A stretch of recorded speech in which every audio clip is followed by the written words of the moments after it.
O ngayon, dumako muna tayo kay Vice Presidente. Baka magtampo sa atin si Vice Presidente. Dahil nga ho, papalapit ng papalapit ng papalapit, mga kababayan, no?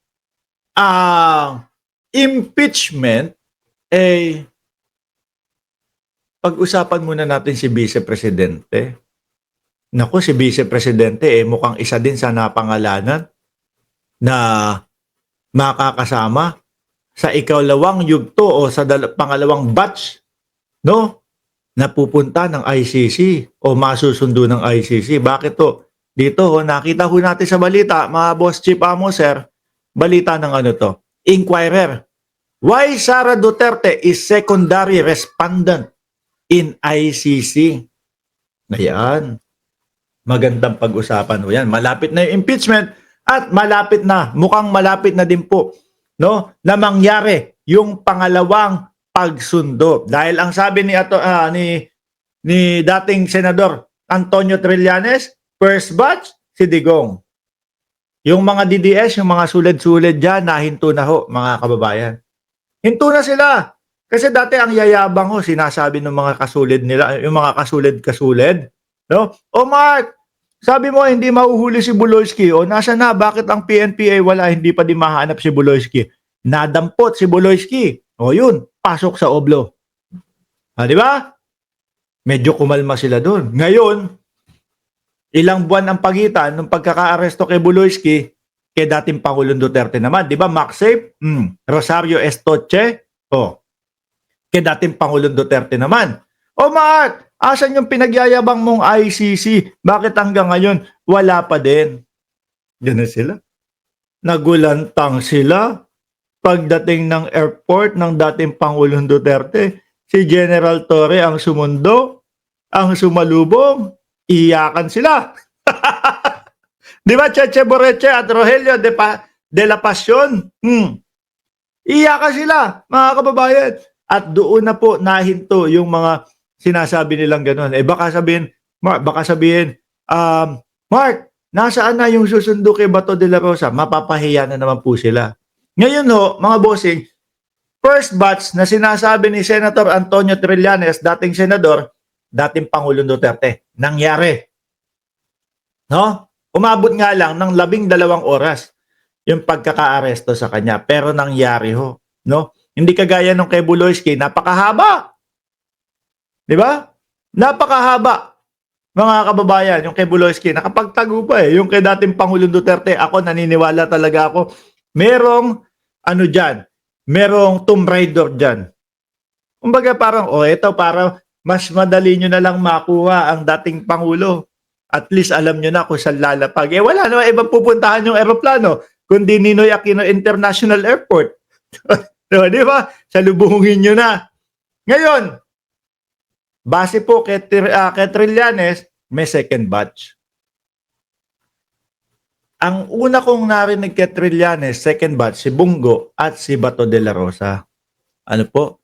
Ngayon, nakakasama na ang pangalan ng dating ni Vice Presidente. Why Sara Duterte is secondary respondent, no, in ICC case.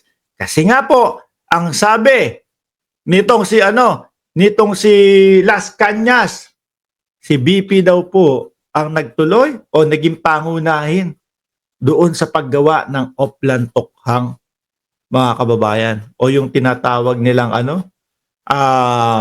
laban kontra droga. Basahin ko Manila, Philippines, testimony of unconfessed hitman, no, for the Davao Death Squad, DDS. Sabi nung ibang mga sulid, DDS ako. Hindi nila alam yung original pala na ibig sabihin ng DDS. Ayan, Davao Death Squad. No, parang sinigaw mo na, Davao Death Squad ako.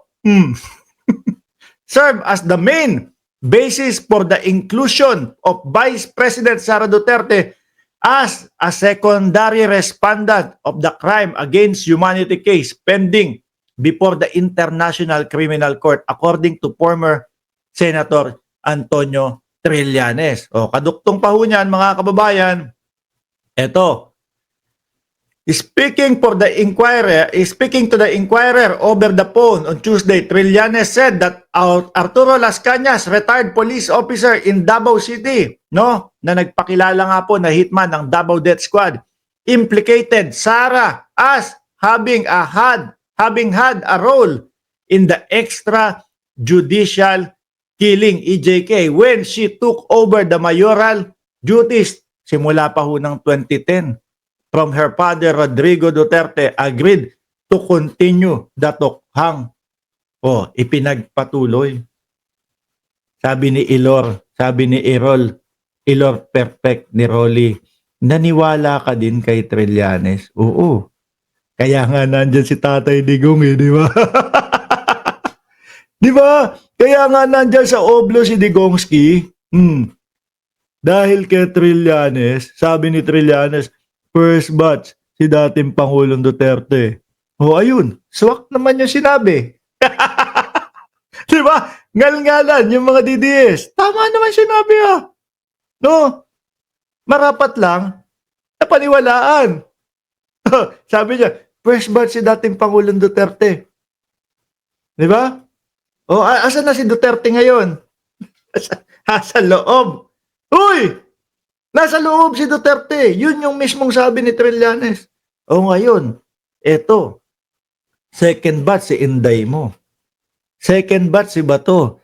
Second batch si Bungo. Naku, lalo po kayo mag-iiyakan mga kapwa namin, mga Pilipino, na nandiyan, may sakit na pagka-DDS. Bakit to? Biruin mo, dadalawa na lang yung senador na pumapasok sa kanila, Bungo at Bato de la Rosa. Hindi pa natin sigurado kung totoo yung pagkakapasok nila dahil may umaalingaw-ngaw na balita na mayroong bumili ng worth 100 million daw ho na survey company. Hindi pa natin sigurado. Sige, pagpalagay na natin pumapasok, no? Bato at si Bongo. Tapos maa-ICC pa. wala na talaga. Ay, Diyos ko. Wala na talaga. Nalagas na. Diba? Sabi ni Mary Jane Romano, facts kasi ang ebidensya. Bato, Bungo at Sara. Sabi ni Rolly, naniwala ka din kay Trillanes? Yes, naniniwala kami. Hearsay! Lahat! Alam mo, hearsay ba yun? Si Tatay Diggs, nandun sa Oblo. Hearsay ba yun? Sakit, Aray ko po. Hanggang ngayon, gusto nyo kaming sabihin, sabihan na, pinapaniwalaan nyo si Trillanes? Oo, sasabihin namin, pinapaniwalaan namin. Kasi nangyayari. Hearsay. Oy, mga kababayan, hearsay Hearsay, nandoon si dating Pangulong Duterte. Nasa loob ng ICC. Ano lang yun chismis lang yun. Hindi totoo yun. hindi totoo yun. No, walang katotohanan na nasa Oblo si dating Pangulong Duterte ng ICC. Walang katotohanan na si Buloyski nasa loob din ng kulungan. Hearsay lang yun.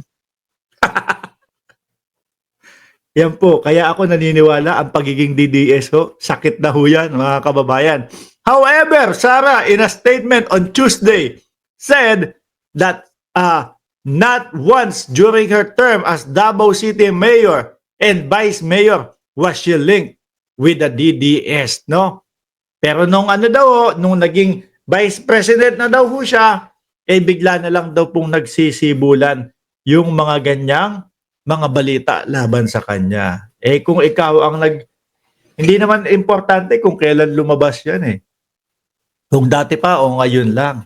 Ang importante, nakikita, no? At merong nagsasalita na tao na, kinuha ni Inday Sara Duterte yan, itinuloy yung tokhang sa pagiging mayor niya. Sino ba ang naging sunod na mayor ni Digong? Di ba si Inday Sara Duterte?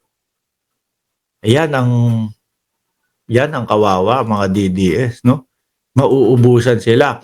Eto, bakit naman nasabi ko kasama si Bungo? BP Sara at the two senators named in ICC probe document.